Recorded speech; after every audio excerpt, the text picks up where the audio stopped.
Hello, welcome to a very special Cracking the Cryptic video sponsored by Jane Street, and in which they have provided the puzzle for us to have a look at. And thank you so much to them for doing that. For those of you who don't know, Jane Street is a quantitative trading firm with offices in New York, London, Hong Kong, Amsterdam and Singapore. Now I know that list because one of their previous puzzles featured all of those locations. They use techniques from things like machine learning and distributed systems and programmable hardware and statistics actually to trade on markets around the world. And you might be wondering, why does a place like Jane Street have an interest in creating a fun puzzle for us to solve? And the answer is quite simply because I was going to say all of their employees, but I'm going to say because the people who work there are obsessed with solving complex problems, both in their daily work and in their downtime.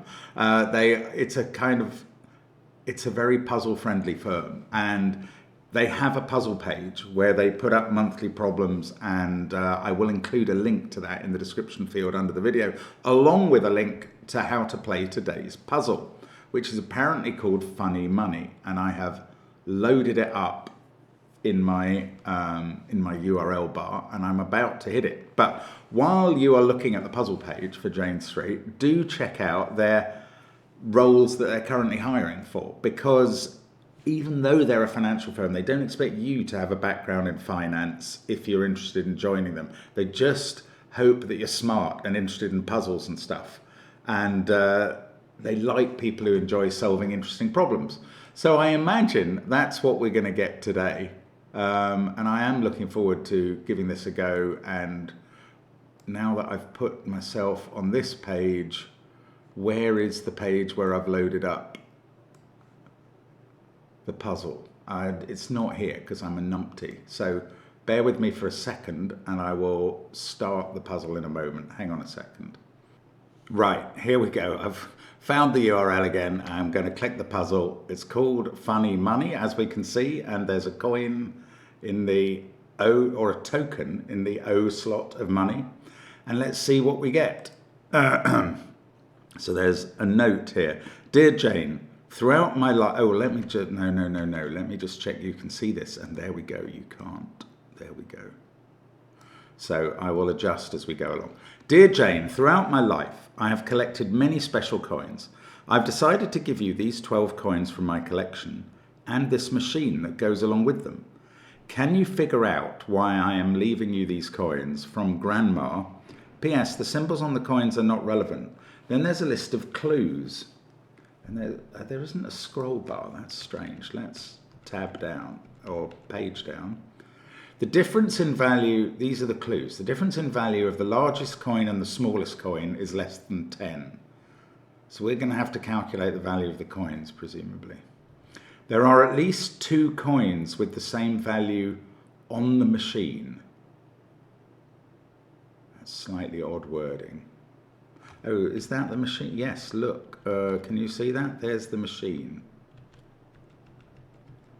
Oh, it's got bells and whistles and levers and dials and cogs and nothing happens when you click it. And if we go for, the solution, okay. I was worried there was a giveaway there. The solution just says your answer here and submit, and then we get to the bottom of the page. So, right, let's go back to these clues and discover what they say, because they're obviously going to be essential. The difference in value of the largest coin and the smallest coin is less than 10. There are at least 2 coins with the same value on the machine. The total value of coins contains the digit 1. The total value of coins is 10 or less. The next one says the total value of coins is 20 or more, which is a direct contradiction of the previous one, isn't it? I mean, I'm not misunderstanding English here, am I? The total value of the coins is a square number. The total value of coins is divisible by 3. Well, these can't all be true simultaneously. So are some of them true and some of them false, or are they all false? They could be all false if the total value of coins is somewhere between 10 and 20, and in certain other circumstances, then there would be no two coins with the same value. The difference in value would be greater than 10 between the largest and the smallest. That all makes sense. The total value of coins would not be square, it would not be divisible by 3, and it would not contain the digit 1. Okay, so no, that's impossible. Okay, I now believe it is impossible for these all to be false, because all the values between 10 and 20 are 11 to 19, and they all contain the digit 1. Oh, look, the coins are moving. They're rotating and then going back simultaneously. Well, that's exciting. And what about the machine? What have we got? It says notes under each of these circles and notes under each of the coins. I haven't understood this puzzle at all. I couldn't click the machine. Can I click the coins? Yes. Ah! Lights light up. Okay, well, that's that coin. What if I click it again? Do I click it there to get rid of it? No. Do I click it there? Yes. Oh, I see, and it turns up on the machine. So if I was to put 2 or 3 coins on, oh look, they all have their own slots on the machine. And then the lights change. So what I'm thinking is binary. So in binary,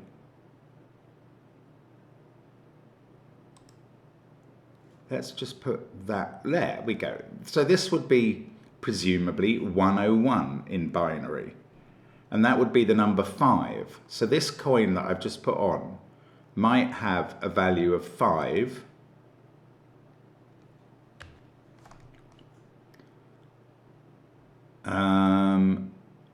And if we add the next coin, now we've got up to a value of, if this is binary, 2, 4, 8, 16, 32, plus 64 is 70. So does that make that worth 65 on its own? That's if I take that one off. No, that is very much not 65. So maybe together they're doing something different. 1, 2, 4, 8. That would be 13 on its own. What would this be on its? Oh, that's huge. So that would be 1, 2, 4, 8. This is 64 at the end. 96, 108. We could transliterate these, well, until we got to 108, we could have been thinking about transliterating these to alphanumeric. 5 would be the letter E. 13 would be the letter M. 108, I mean, you could cycle the alphabet 4 times and get to 104, and then it would be D. I don't know. I don't understand. Oh. Okay, I mean, binary is possible. And I mean, it really appeals for what these look like. When I used to go to Puzzle Pint or sometimes on a walking puzzle hunt, you would get these sheets of codes and there would be the same 5 or 6 codes every time. And it was astonishing how many of the puzzles used them. And one of the codes would be binary digits up to about 60 or something. And one of them would be Morse and semaphore and Braille and stuff. But binary was always there. Now, 1, 2, 4. This, I mean, that also looks a bit Morsey. 32 and 8 is 40. This would be 45, which in my alphanumeric idea would be 19, that's S.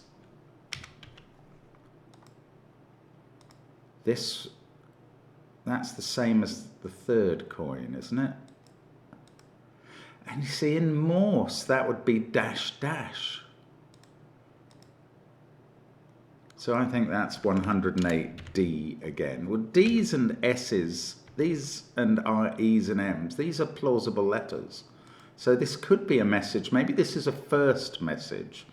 64 and 4 and 1 is 69, which after 52, which is 2 cycles of the alphabet, would be up to number 17. Oh, that's Q.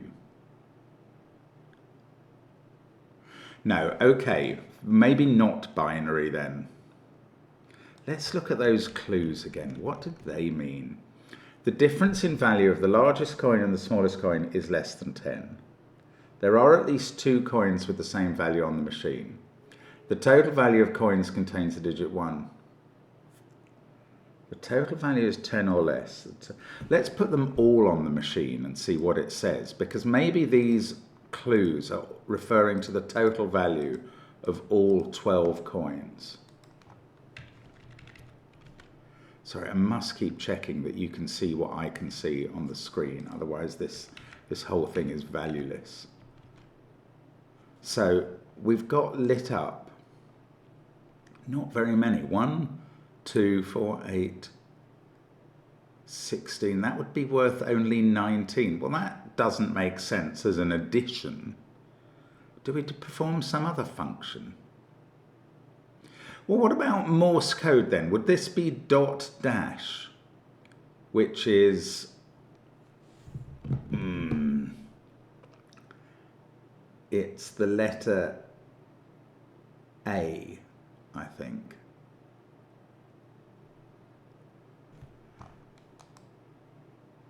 Oh, if we take that off, it's still the same. That's weird. Then other lights come on.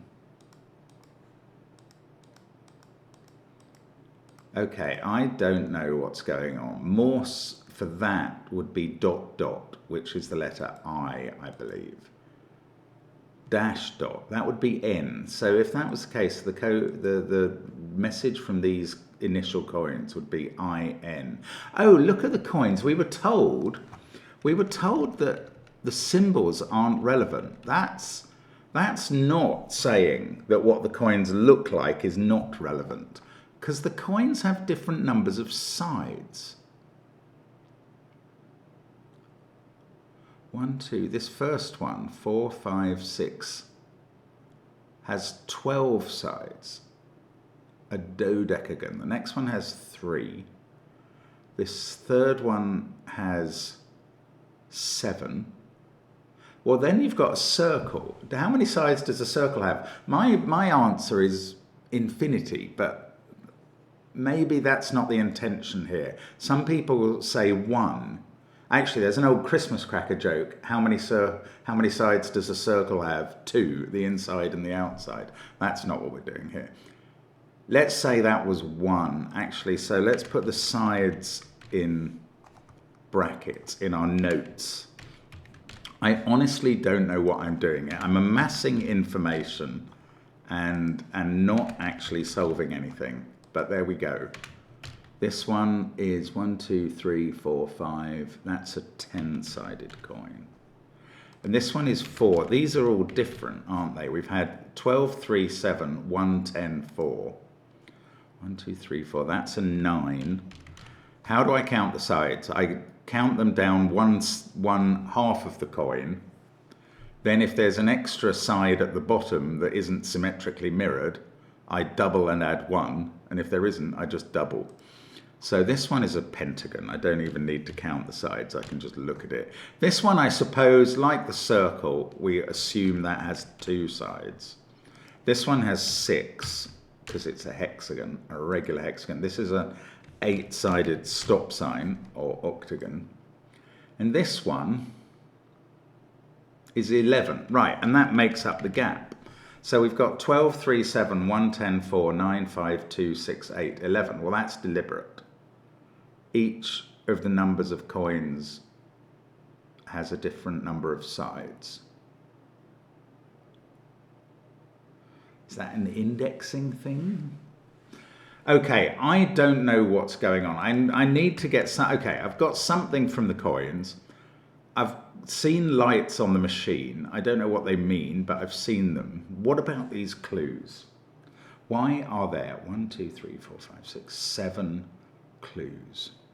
Ah, 7 clues and 7 lights. So the first, right, let's stick this. Oh, this is going to be it. This is going to be it. What does that light up? That first coin. That lights up the 5th and the 7th light. So the 5th and the 7th statements in the clues. The total value of coins is 20 or more. And the total value of coins is divisible by 3. So maybe this has a value of 21 or 24 or 27. And then, yeah, okay, I'm beginning to get it. If we add another coin on, we get to I was going to say a bigger number. No, we get to a different thing.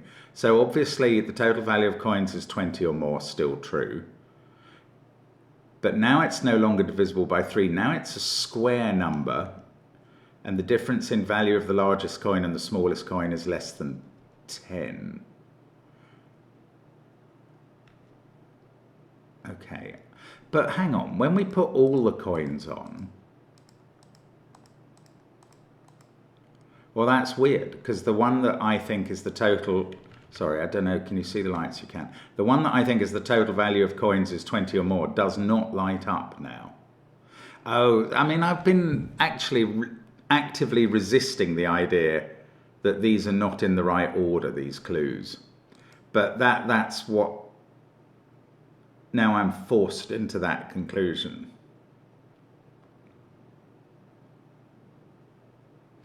What we're going to have to do is identify which light is which clue statement. Is it? I think it is. This is going to mean that all the things I've written under the coins are completely irrelevant. So let's get rid of them. Well, I'm not going to get rid of the sides because that might play in the puzzle at some point. I don't know. It feels like that's very deliberate. Maybe that's the order in which I should consider the coins or something. That's actually very reasonable. So, okay, well, I think what I'm going to need to do is to make a record on paper, or I would do it on paper normally, but maybe I'll do it on Excel and share it with you, of what all the individual coins are, and then we'll start from there. Does that make sense? Which lights do the individual coins light up, and can we then identify which statements, which clues are which? Right, that's what I'm going to try and do. So bear with me. I will be back in what will be just a brief moment to you, but what will probably be 20 minutes to me. So hang on a second. Right, so here we go. Hopefully you can now see on the screen what is a list of all the... So I also thought while I was away, what I should do is try and explain to you with a little more clarity what I'm believing, in case that has not been understood yet, where there's every chance of that. So what I am now believing is that each of these clues, I hadn't seen this, they begin with a little sun symbol, but that's not a sun symbol, it's a light. That was making it absolutely obvious to anybody looking and thinking that these represented individual lights on the machine.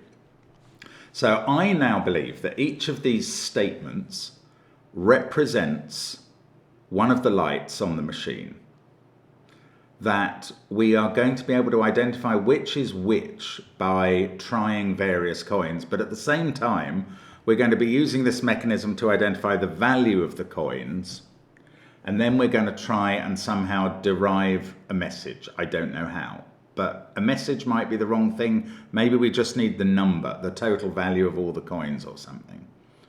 But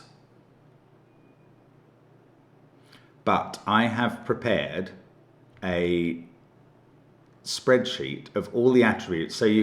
So I'm not going to look, actually what I should do is note these. Yes, that's what I should do, is on the Excel, note the seven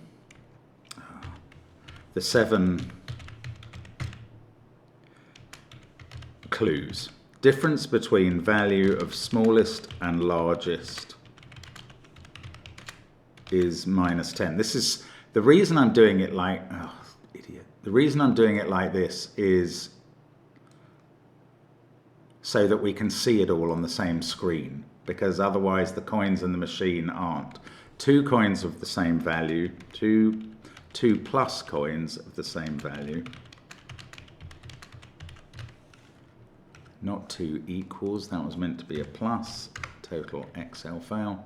Total value, so contains the digit 1, contains 1, 10 or less, 20 or more, square and divisible by 3.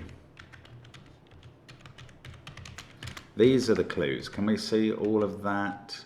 No. Hang on a sec. There we go. Right. So now I can go back to this and pull it down. And we've got the first coin on the scales at the moment. As you can see, that lights up. The 5th and 7th lights, which I have now christened for the purposes of the spreadsheet E and G.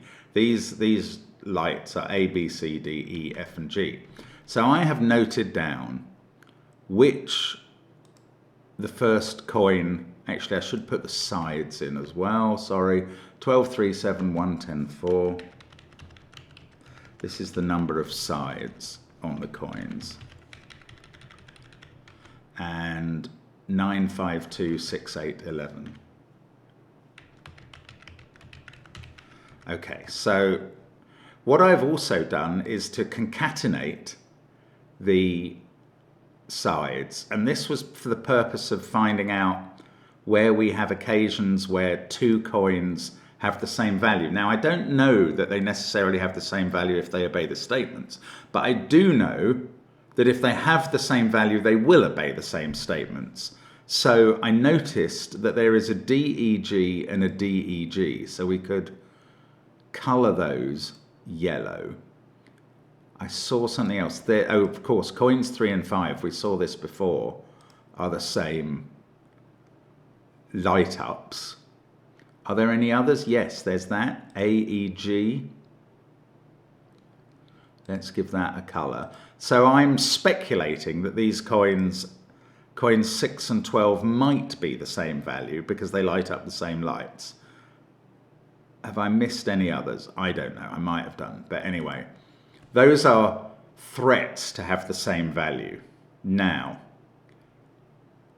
how are we going to use this to test? Okay, we've got some interesting factors in this chart.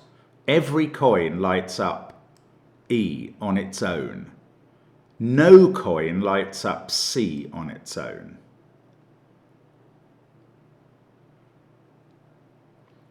And I think that we can now identify. So what did the clue actually say on the same value? It said there are at least 2 coins with the same value on the machine. So at the moment, and for any individual coin, C is not lit up. And that is because with 1 coin on the machine, you cannot have 2 coins of the same value. So I think that C is the same value button based on that. And I think we found it. I could write that here, same. And I could bold it here to say we've identified that one. Now, what is E that lights up for every single coin? Are they all divisible by 3 when you start out, all square? They might well all be 10 or less.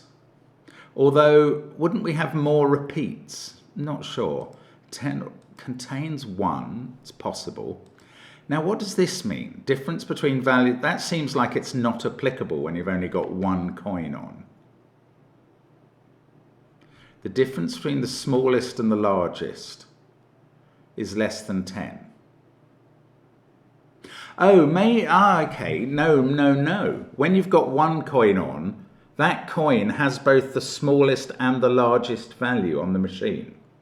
And therefore the difference between those 2 values is always 0 with 1 coin. And that would fit in because the difference between the value of the smallest and the largest is minus 10 would be appropriate for every single coin. It would be correct. So I think E is the difference statement. That's this one. And let's just experiment with that a bit. If we put those 2 coins on, still the difference between the value of the smallest and the largest on the machine is less than 10. Does it go away at some point? Yes. Once we put that circular coin on, now we've got these 4 coins on the machine, the first 4 coins, and suddenly the difference between the value of the smallest and the largest coin is not less than 10, it's 10 or more. And that makes sense. So I think we've identified 2 of the values. Now, the other thing to note is that only F only gets lit up by coin 7. Oh, we've found that one, so I could bold that. There we go. So we're now looking at the ones that are contains 1, is less than 10, is more than 20, is square, or is divisible by 3. Well, I'm guessing that the square one is rare. So F could be the square. But I don't know. I don't know that. What we should do to try and identify the less than 10 and the more than 20 is to find a light that lights up.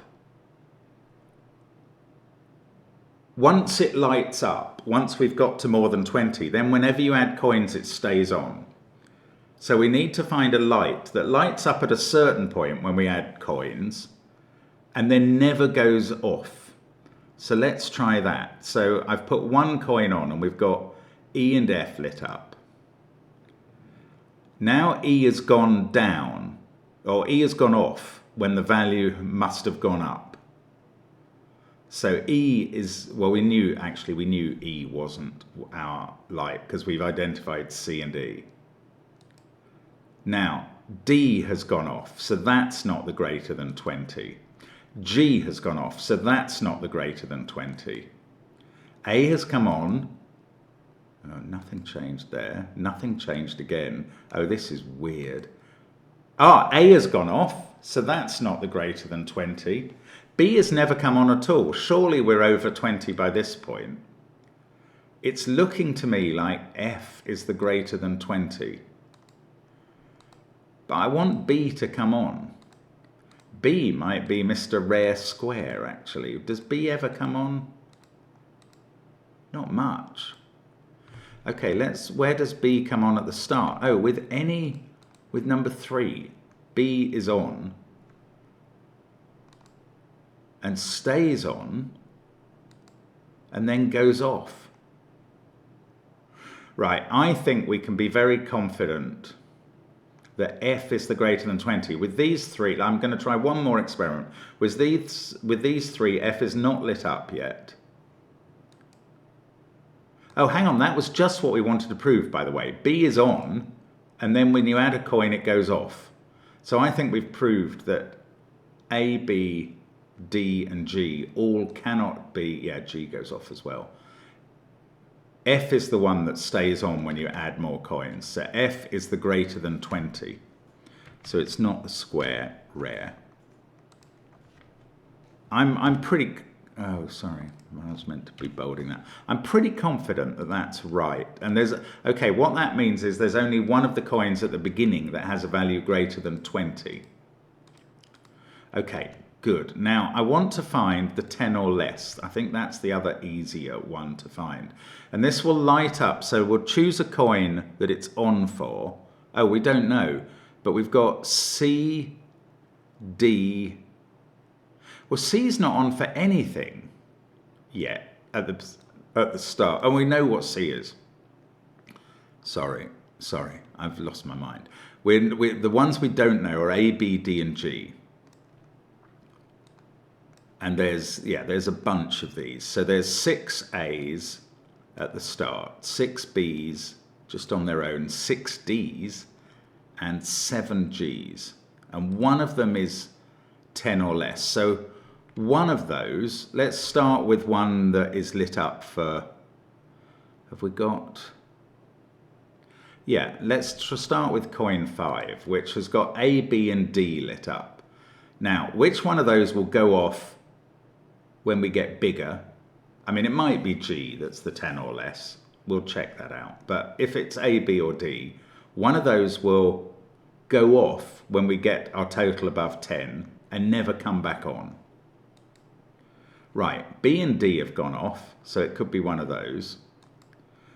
A has gone off. Now, if any of A, B, and D come on again, they are ruled out as being what we're looking for the -10. None of them are coming on. A has come on. That is ruled out. That's good. That's not B or D. Come on, B or D. Come on again. I can't get them to come on again. Okay, I only ruled out A there. So let's start with another coin. So we've got B, D, and G as candidates. Let's start with something that lights up G and see if G ever comes back on once it's off. Right, it's off now. Does G ever come back on? That's what I want it to do, to falsify the claim that it might be the less than 10. Yes, it does. Excellent. G is not the one we're looking for. The droid we're looking for is B or D. So let's start with coin 11, which has them both lit up. Coin 11, this one, B and D. I'm concentrating on lights B and D. One of them is going to go off when we get to more than 10 and never come back on. So they both go off at this point. Now, either of B or D coming back on is going to rule it out. D has come back on. There we go. So B is the less than 10. I think that logic has got to be right.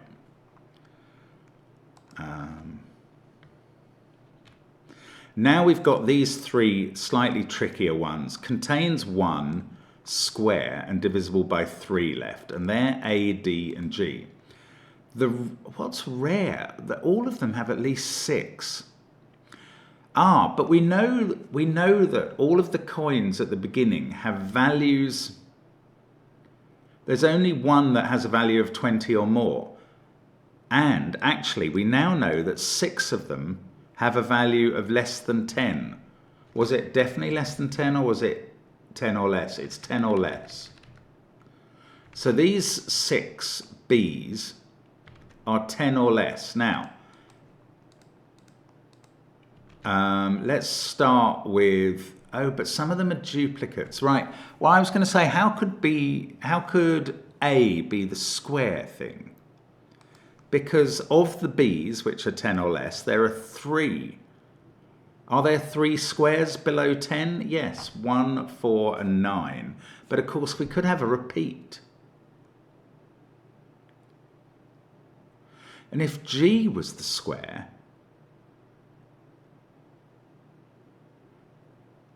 this might be impossible. How many repeats? No, there are repeats among the G's.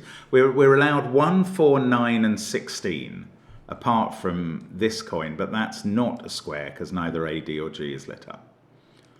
We're allowed 1, 4, 9, and 16, so that's a maximum of 4 different values. In the G's, we've got EG, DEG, BDEG.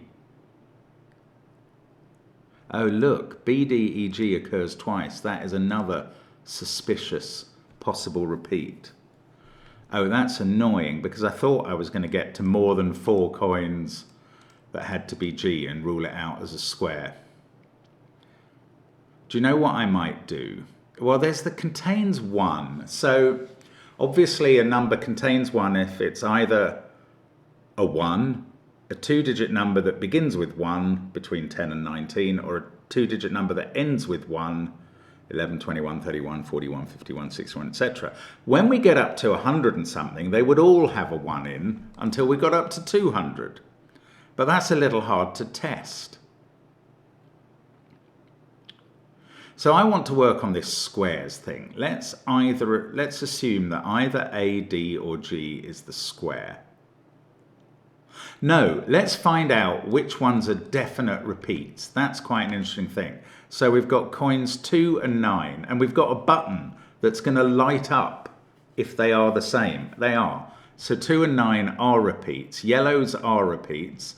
3 and 5, let's try them.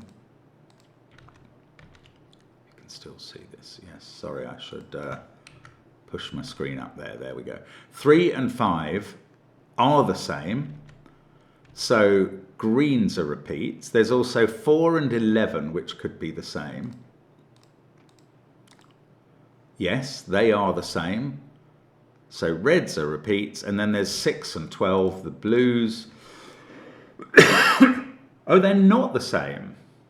So 6 and 12 have the same attributes, but they're not the same. So I'm going to take out the blue colouring, because they're not repeats, but there are 3 sets of repeats. Okay, and G is featured in some of them. So how many different coins are G now? Oh, that's really good, because now we know that 6 and 12 are different values. We've got 5 different values of G, and G can't be the square. Obviously, it's possible for 5... Oh, I know. Look, how many of these B's and G's? There's almost, but not quite, a correlation, an inverse correlation between being both B and G. There are only 2 coins that are both B and G, and they are coins 4 and 11, which are the same value. And what I'm now thinking is B is less than 10, but one thing is containing a 1. Well, the ones that are less than 10 and not greater than 20. No, the ones that aren't greater than 10 but aren't 20 or more. That's the important thing. These 5 coins that I've got highlighted, coins 1, 2, 6, 9, and 12, are not less than 10, but not greater than 20. Therefore, they are between 10 and 19. And look how many of them contain 1s if G was that.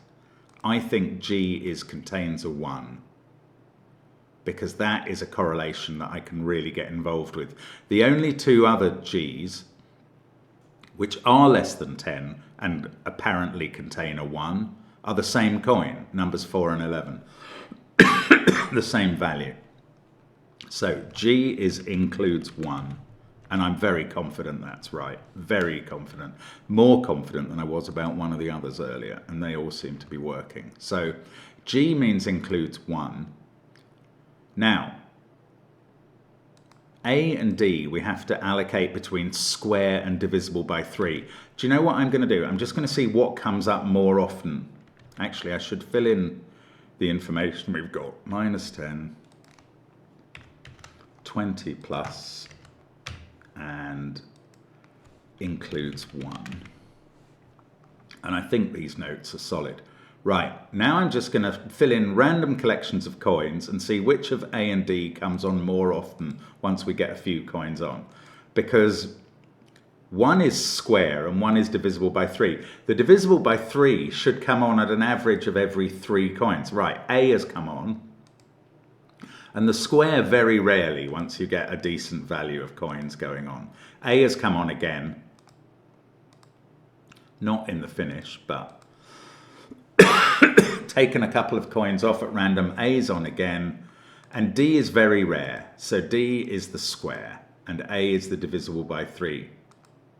Trying to get D to come on at all is quite difficult. I mean, we've got a list of coins at the beginning that have a D because they are square. But I think we can be very confident that it's A that is divisible by 3 now, because it happens regularly and D doesn't. So I'm going with this. I'm not going to bold them because I'm not sure. But it's a good working hypothesis, and I think it's going to be right, that A is divisible by 3 and D is square. And now we can use that square especially to start working out the original values of coins.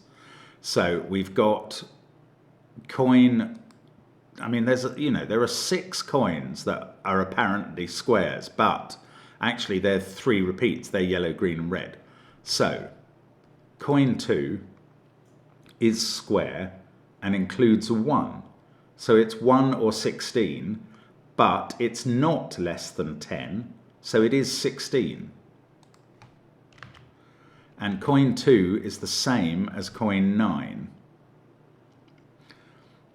Actually, when we add that to the scale, therefore, we should be over 20 because we've got up to 32 now. And I think that's right. Yeah, these are exactly what I would expect to be lit up for 32 as a value. So we found, I should add in a column here of value. Can you still see? You can still see enough of the concatenation, that's fine. So value, and I believe now that we have discovered that, what is it, coin 2 and 9 are worth 16 currency units, whatever that is. Okay, great. Now we will go back and try one of the other squares, because the squares are easy to identify. We've got coins 3 and 5 are the same value.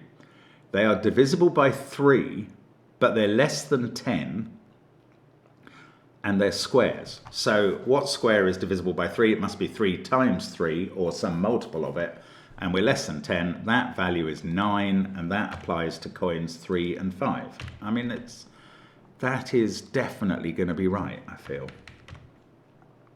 And the only other square value we've got, which is either 1 or 4, is coins 4 or 11. It includes a 1, and it's 1 or 4. It's less than 10. It's 1. So coins 4 and 11 are worth 1, and I can fill them in here as well. And there we go. Now, that is a start. We've identified 3 coins worth 1, 2 coins worth 1, 2 coins worth 9, 2 coins worth 16. Now, let's go with the others less than 10, which is coins 8 and 10. And let's just look at the values. So coin 8 is less than 10. It's not divisible by 3. It's not square. Let's add values that we have and see if it becomes divisible by 3. So let's add coin 2, which is worth 16. Yes, it does become divisible by 3. Therefore, it is 2, 5, or 8. Coin 8 is worth 2, 5, or 8. Can we work out which one? Well, if it was 8 and we just added a coin of value 1, we would get to a square. Oh no, it's coin 8. Add value of 1. We don't get to a square, so it's not 8. So it's 2 or 5. If we added another 1 and a 9, we would get to a square if it was 5. So that's coin... Hang on, have I written that coin 12 is worth 1 when it's actually coin 11? I have, sorry. It's coin 11 that's worth 1. Let's just test that out again. Yes, it is. Okay, so we're starting with coin 8, which is worth 2 or 5. And if it's worth 5, and we add a 1, and a 9, we will get square. Yes, we do. So it is a 5. Coin 8 is a 5. Filling it in on both my charts now. And I mean, we can keep using these sorts of tricks and values, I think. So now I'm going to move on to coin 10, which is less than 10, and is divisible by 3. So it's 3, 6, or 9, but it's not 9 because it's not square. So it's 3 or 6. What can we add to it to get to a square number? A 5 and a 1 if it's 3. So we add a 5 and a 1, and we get to a square number. So it is 3. Coin 10 is worth 3. Right, now we're looking at the numbers that aren't less than 10. So coin A is somewhere between 10 and 20. Sorry, coin 1, not coin A. Somewhere between 10 and 20. And it includes a 1, obviously, but it's not divisible by 3 and it's not square. So it's 11, 12, 14, 17, or 19. Right, let's add a 1 and see if we've got over 20. Oh no, hang on, sorry. I was looking at the wrong thing because I've still got coin 8 lit up. Oh, it's still the same. Right, coin 1 is still the same. It's one of those numbers I listed, 11, 12, 14, 17, or 19. I'm going to add 5 and see if we go over 20. No, we don't. So it's 11, 12, or 14. If I add 1 now, do we go over? Yes. Or we get to 20. So it was 14. Coin 1 must have been 14. Plus 5 plus 1 gets to 20. Yeah, that's perfect. That's a 14. Right, coin 6. Let's start with just that and get that right this time. Which is divisible by 3, but it's more than 10. So it's 12, 15, or 18. If we add 5, do we get to 20? Yes. So it's 15 or 18. If we add the 2 1s, do we get to 20? Yes. So it was 18. Coin 4, no, coin 6 is 18 with the 4 sides.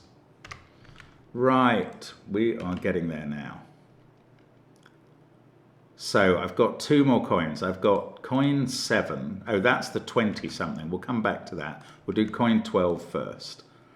Which, now this is similar attributes to coin 6. It's divisible by 3. It's between 10 and 20. We now know it's not 18 because the same doesn't come on when you put coin 6 on. So it's 15 or 12. If we add 5, do we get to 20? Yes. So it's 15. And then we've got the 1 more coin to do. For some reason I haven't written in the coin 10 value here. That was a 3. But the last coin we have to do was worth 20 or more to start with. And it is not divisible by 3. And it's not square. Now, how do we do tests with this? Oh, if we add 1, is it divisible by 3? Yes. So it is 1 less than a divisible by 3 number, so it's 20, 23, 26. So it could be 21 now that we've got to. 20, if it was 20 and we add 5, we'll get a square. Yes, we do. So working hypothesis, I mean, there might be other numbers that fulfill this higher up, but I think it's very likely that coin 7 is a 20. And I think we've got all the values. And now I'm going to do my alphanumeric thing again and say that this one, 14 is the letter N, 16 is the letter P, 9 is the letter I, 1 is the letter A, 9 is the letter I, 18 is the letter R, 20 is T, 5 is E, which is a good letter to have in the mix, 16 is P, again, 3 is C, 1 is A, 15 is O. Now, do I anagram these? No, I use the sides. I know what I can do. I can, in Excel, I can order them. Oh, I haven't written those letters in here. Oh, I'm going to do that. Well, I could order, yeah, I mean, either I can just go through them one by one, but I think it's probably going to be slightly quicker if I try and order them using the Excel order function. So what was 14? 14 is N, P, I, A, I, R, T, E, P. I think I know what this anagram is actually in my head, and we'll see if I've appreciated what it is when I try and order by the number of sides. I think we're going to spell out my word here. So sort smallest to largest, and there we go. Here's the answer: appreciation. Oh, and that answers the question in the original letter very beautifully. So the original letter from Grandma said, "Can you figure out why I'm leaving you these coins?" And the answer, which has two meanings, is appreciation. One, because Grandma appreciates Jane, and two, because the coins appreciate in value. They grow in value, and they're therefore valuable. Let's submit that and see if it's right. Bingo. And that's a lovely puzzle. This is Jane Street all over. Beautiful puzzle. It even related to money, money, money, as my daughter used to call any job in finance. And that's great. That is a fantastic puzzle. Thank you so much for watching us on the channel. I hope you had fun with that puzzle. Do check out Jane Street's jobs and things if you're interested in that. And I will see you again soon. Bye for now.